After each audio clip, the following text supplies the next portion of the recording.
See. All right, everyone, we are back. So, like I mentioned in the last one, we're filming on location. We're in Arizona with Team Integrity. And today we've got the amazing Jen Davis. Jen, welcome to the show. Thank you for being here. Thanks for having me. I'm excited. It's just like an impromptu I know, interview. yeah. I legitimately, we were sitting at the back of the room and I said, Jen, do you want to go film an episode? And you Why were not? gracious enough to want to be in. So thank you for wanting to do that. Tell everyone about yourself. I mean, I know a bit about you. I know you've got a crazy team. You just got out of MAPS. You're back with the team. Give us the rundown. What are you doing these days? Yeah, so, I came to KW in 2012 as a buyer's agent. And, Gary talks a lot about you can be anywhere you want to be in 5 years. Right. And so from 2012 to 2018, really built out our buy side. So many people, that's how they know me. I ran a showing agent model that we were closing 225 units a year just on the buy side. So I was half of our team's production. And then in 2019, Dan looked up, my business partner, Dan Holt, and he said, hey, I've got some other opportunities. Would you want to come and run the team? And so ran our team for 3 or 4 years. And then I was vice president of MAPS for 2.5 years. And then I got to pass the baton to Cody Gibson, which is awesome. Took the summer off, had a break from everything. And now I'm coming back into the team to help Dan lead the team. Also still a MAPS coach, so I still have some one-on-one clients. And just really looking forward to getting back into training our agents and helping them, figure out how do we build efficiencies in our systems and all the fun stuff as rainmakers that you get to do. Oh, that's really cool. And I don't know if you remember this. So we met, our first kind of meeting, I think, was in Orlando. I don't think you'd taken a MAPS role yet. And we met before the Epcot thing. I think we were kind of sitting there having food. And what blew my mind then was, I think at the time you guys only had 8 agents. Oh, yeah. We've always run, very small agent, high production. So that was the February before I took the role. Yeah. So I think at that point we were closing 550 units with 8 agents. I was one of those agents. And it was, we were running at 42% profitable. We were following the models in the book and we were doing all this good stuff. And then, you look up 4 or 5 months later, take a different opportunity, and then everything falls apart. Everything falls apart. Yeah, Everything falls apart. Everything falls apart. Yeah. Oh, that's so cool. And so, that's something that I've always admired because you've never gone the other route of effectively collecting agents. You've kept the family small and you guys are doing stuff. I also don't know very many people that can get the showing model off the ground. And here you are doing it at 500 units. I think the key to that is being in business with people that are like-minded. The model of having a lot of agents doing a few number of units, it works for a lot of people.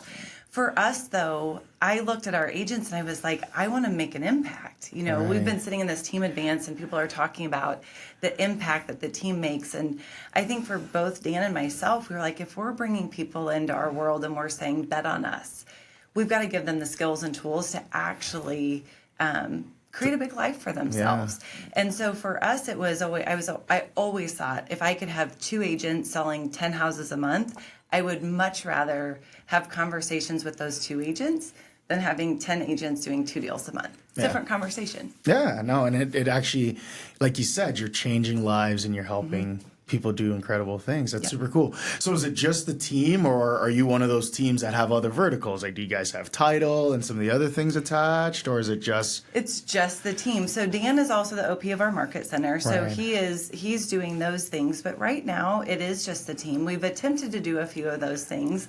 All of it was around the time where we were chasing several opportunities at once. And so I think looking ahead, I love learning from other teams that are doing those things well. Right. I would imagine that that's kind of where we go next after I figure out my feet again on the team. Because this is like brand new. Like, what are we, 90 days? Oh, yeah, I'm 2 weeks back to the team. 2 weeks back to the team. Wow. 2 weeks. So my last day at MAPS was, I think, June 14th. Right. And so then when I say I took the summer off, You took the summer off. I took the summer off. And I don't know, it's funny. I had always thought I want to have a summer with my kids. My daughter's going to be a senior this year in high school. My youngest, my son, he's 13. And this was the summer where I thought, I've got this opportunity. If not now, when? Yeah. And so turns out they were ready for me to go back to work. They were like, get out of our business a little bit. It's too much. Yeah. And that happens early, right? My daughter just did that to me. So first day of school, she just turned 9, and first day of school, for the first time ever, it was like, Dad, you got to go. Mm-hmm. And I was like, but I want to kiss. She's like, not in front of my friends. And it was this awkward hug and a quick kiss. And then she darted away. Later found out her crush was standing close by, et cetera, et cetera. But they get rid of us pretty early. I think it's because we're doing our jobs as parents, right? I think that's what that means, is when they're ready to fly and they're ready to do things, that we actually have helped them build the foundation. Right. In order to be individuals. So I just take it as, we've done a really great job. Yep. I love that. And so, so you're back with the team. Mm-hmm. You're 2 weeks in, and that's got to feel different, because you've been running the largest coaching company in the world, if I'm not mistaken. #1. The #1 coaching company in the world for 2.5 years, and then you step back into your team. What's going on with you now? So it's been interesting, right? I think half of our team I know really well, because I recruited them, I brought them on, I handled their training. The other half got hired while I was gone. And so it's this mix of, I want to just jump back in. Right. And I know that I've got to earn the right to lead those that I didn't hire. I also have to earn the right to lead those that maybe, weren't ready for me to have taken the role at MAPS when I took it, right? And they felt a certain way or missed me while I was gone. And so it's that idea of, in my first 90 days, right? I'm not on a traditional 30, 60, 90. Right. Yet in my 90 days, I've got to relearn our systems. I've got to relearn our administrative staff. I've got to relearn our salespeople and add value to them. How do I add value so that they're willing to listen to the opinions that I have on so many things? Well, and I love that you said, I've got to re-earn the trust of everyone. Everybody. You didn't kind of say, these guys were here, they're good. No, you're treating it, you're brand new. Well, their skill level isn't where we left off, right? I was sitting in a sales meeting last week, and we were rolling through some conversation practice, right? We were talking about different things and price improvements and repositioning on the market. And one of our agents that I had been the one to hire, it rolled off of his tongue, and it was so much better than I think I even could have done. Right. And you look up and you're like, they've changed in the last 2.5 years. Yeah, none of us are the same, right? Mm-hmm. Especially the post-COVID era and all the different things that have happened in the real estate markets since then. Mm-hmm. Now, you guys are in the same sort of madness that we are. You've got rates that are high. You've got all the stuff. Mm-hmm. What's the team doing? Are the numbers still strong? Numbers are getting stronger every day, honestly. When I look at the double down on skill, right? We know you've been a coach and led a lot of organizations in your life. It's either a skill level or an activity issue. And they've been doing the activities. The skills always come later. Yep. And so what we're seeing is our listing numbers are huge, right? We're taking great listings. We're learning how to price them in the market right now, or have those conversations early on about making the price adjustments. But what I'm seeing is those numbers are coming on, right? Once you dial in the skill level and what the market's actually doing, you can pretty quickly do a course correction. Right. So right now we're putting 35 properties under contract a month. We're taking anywhere from 25 to 30 listings a month. And what we're looking up and saying is, okay, how do we get more of those active listings to sell a little bit faster? Right. So how are we generating the business? What are you doing differently? Because that's good business. That's great business. Let's be honest. So we have always had a big focus on new business, right? When Dan and I both started, neither of us had a big database or a big sphere, and so it was always this idea of for sale by owners and expireds and door knocking and doing all of those things. The longer we've been in business, clearly we've built past clients, we've built Sphere, we've built referrals. And so we still, though, we want 50% of our business to come from new business so that we're continuing to grow the database. So when we look at sources, we're going deep in our database. We're making sure that we've built relationships with them. But at the same time, we're not pulling our foot off the gas with expireds for sell by owners and circle prospecting. I love that because I'm hearing so many different things, but I think the messaging in the marketplace, simplicity.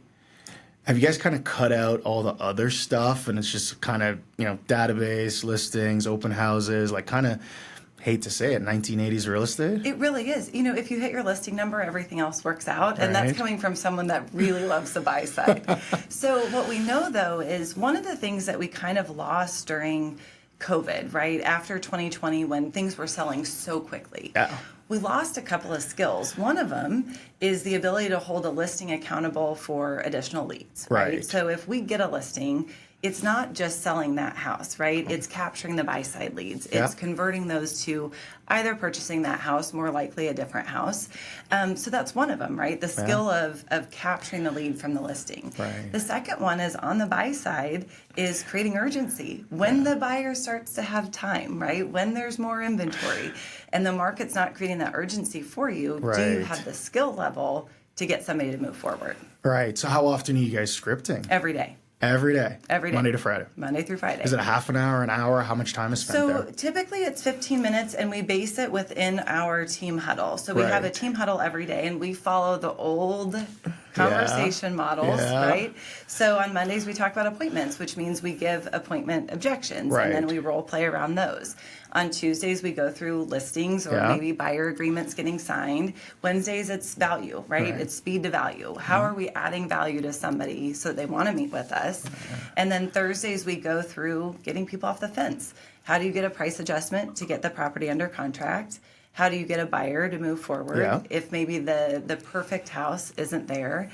And then Fridays we look back on closings and we talk about and we role play what went really well, what could we have done differently, what corner could we have looked around, and that Friday role play around it really has helped us create some systems around that time between the house going under contract and getting it to closing, because you got to watch that fall through ratio to make sure, hey, you got to bulletproof the transaction. Sticks. That's right. That's a better way to put it. Yeah, you have to do that. I mean, our systems are a little bit different where, we don't have as much risk.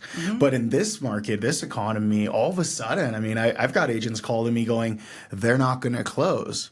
And that's now something that's new for a lot of agents because the COVID world, everything closed. Everything closed. It used to be there was a statistic, right? It was 10% fall through.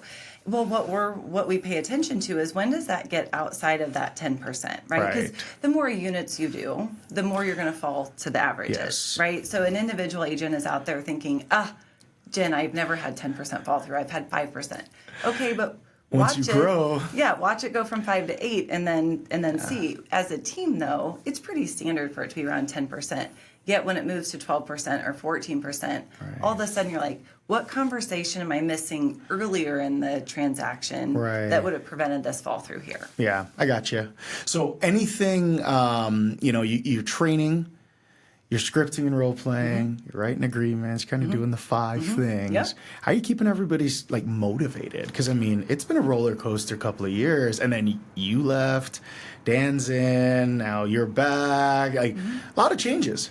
It's a lot of changes, and I think that's that earning the right to lead people again, right? It's the consistency. I simply need to show up every day right now for them to have the buy-in of, hey, she's not going to go do something else. Like, she's really here, right? She's going to keep showing up. Hold on to that stuff, right? They do a little bit. Yeah, there's some past hurts. Oh, yeah. But the motivation and the mindset, I think it's understanding. Anna Kruger, who is a MAPS coach and a really well-trained ISA, she always would talk about, don't just celebrate the touchdown, right? If you're a football fan, right? We celebrate the first downs. We celebrate forward movement sometimes. That's just it right now. We maybe don't even just wait to the first down to celebrate. We're celebrating forward progress. And I think that's just it, is getting back into we can't wait so long to be happy, right? If we tie everything to the under contract number or the close number, it's really not that much fun. No. And do it the takes lead a gen. while to get to, right? time. Like there's nothing from where you're lead genning to the closing table. There's a lot of missed opportunities. It's a in lot there. of missed opportunity, and I think that's just it. Or raising your hand when you say when something doesn't go well, right? When there is that fall through or an appointment doesn't meet. One of the agents saying, "Hey, this is what happened," and us actually just reframing it, talking about it. What could we have done differently, right? We can only control what we can control. Yeah. So I think when you start to break it down a little bit of, hey, that was out of our bound, outside our bounds. We couldn't control that. It starts to help you shift mindset a little bit of, I'm really only going to worry about the things that I can control, and I can't do anything about these other things over here. Right. And so, 8 agents, almost 500 units, that work out to 70 to 80 units per agent. And which now is, we've got 6 agents now. That 8 agents was before, right? So now we're looking up and saying, what leverage do we need to provide these 6 agents? That's immediately where my brain went. Because, Mm-hmm. I think back to doing 70 plus deals and the amount of leverage I needed to do to have that. Mm-hmm. And it was a lot. It's a lot. It's a ton. It's a ton. It's making sure that their pipelines are full, right? So we've got lead generation support. We don't just do the lead generation for them yet. There's support there. We're helping fill those pipelines. It's the value of having coaching and training and people holding you accountable to things.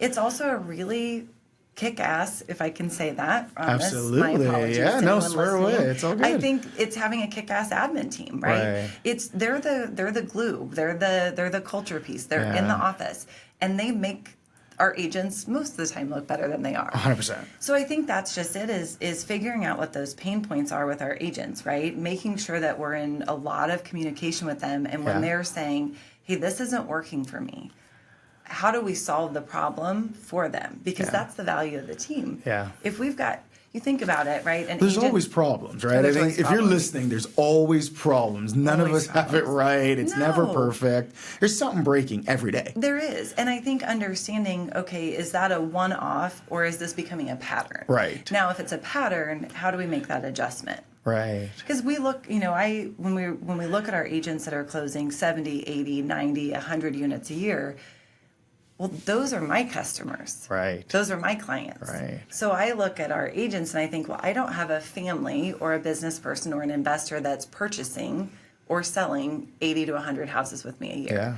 I've got agents that are selling that for me. So that's that conversation, right? It's the touch base with our agents and saying, what can I alleviate for you? What headache can I make go away? Is there something I can do to make this easier or better? Because I want them to stay. Oh, I love that. Well, yeah, you're writing 100 units. You got to think that the brain's starting to go, maybe I do this on my own. What do I need to do that? Does that show up in your world? Not recently, right? I mean, typically you can tell when it's going to happen because the unit count starts to go down before they actually then resign.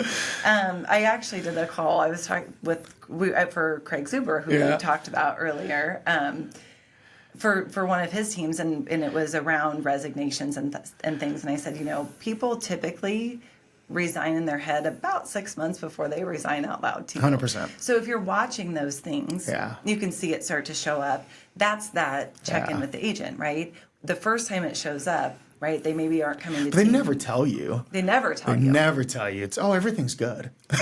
But it's the digging in of, hey, I haven't seen you lately. What can I do to help you, right? The people that stay with us that sell that number of units are the people that we're really deep in a relationship with. Right. I know their kids. I know their kids' hobbies and specialties. I know their pets. I know their spouses. Those are the people where you're like, if I can keep adding value, there's no reason that they look up and say, hey, should I do this on my own? Right. Now, how do you balance that dynamic? Because one of the things we always hear is partnerships don't work.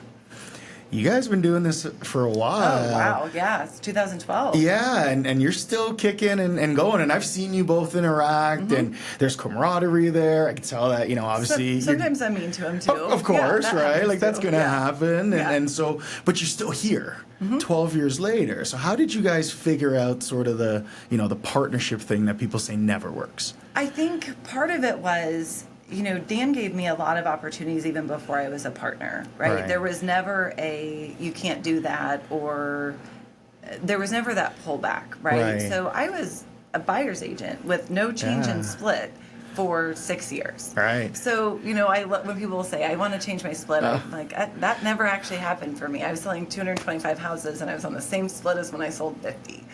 But the thing that Dan provided was the leverage, right? It wasn't that we were increasing a split, but he certainly gave me time back. Right. He gave me the ability to have the big world within his world.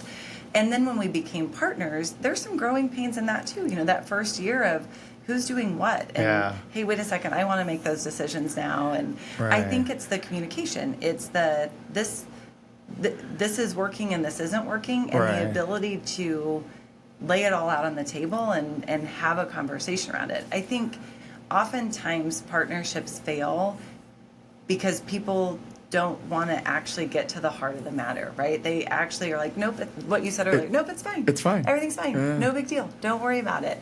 And in reality, if you would just have that hard conversation earlier, it usually works out. I got you. And so the other thing that was kind of just, burning at me is the leverage for the buyer agents using the showing assistant model. You folks have done it better than I think 99% of people out there and figured it out. I hear all the time it doesn't work. We've tried it. It didn't work for us. How'd you make it work?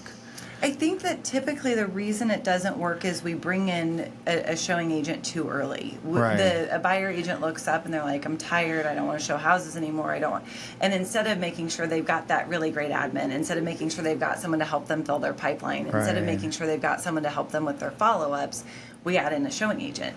And that actually is the last piece of leverage. So if you look at the buy side, like the MREA model, that showing agent is the last piece of leverage. Right. So I never brought somebody on to do more units. That ended up working. Right. But I brought them on actually so that I could redirect my 20%. So I could go back into negotiations and building pipelines and doing those types of things.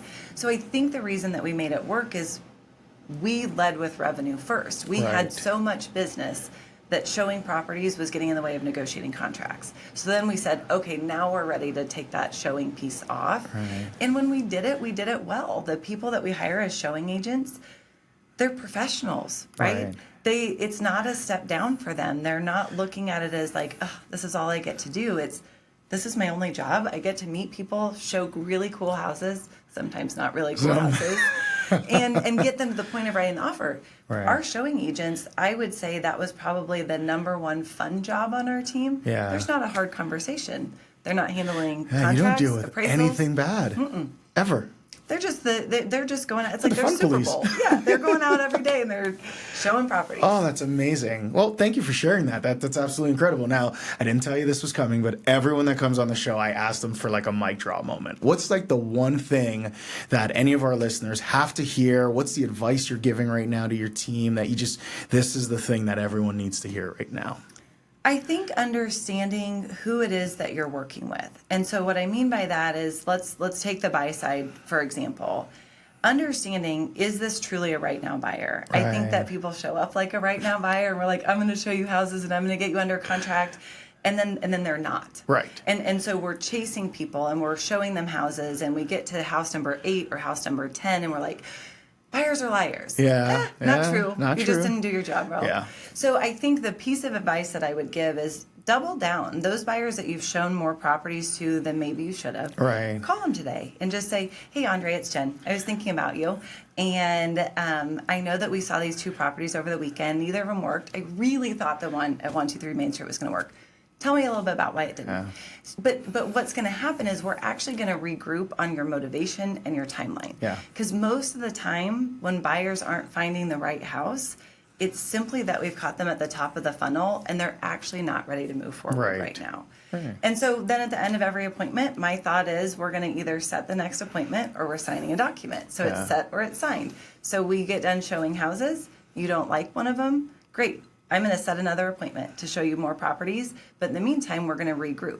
Or you're signing a contract. Either way. So at the end of every appointment, it's set or it's signed. Wow.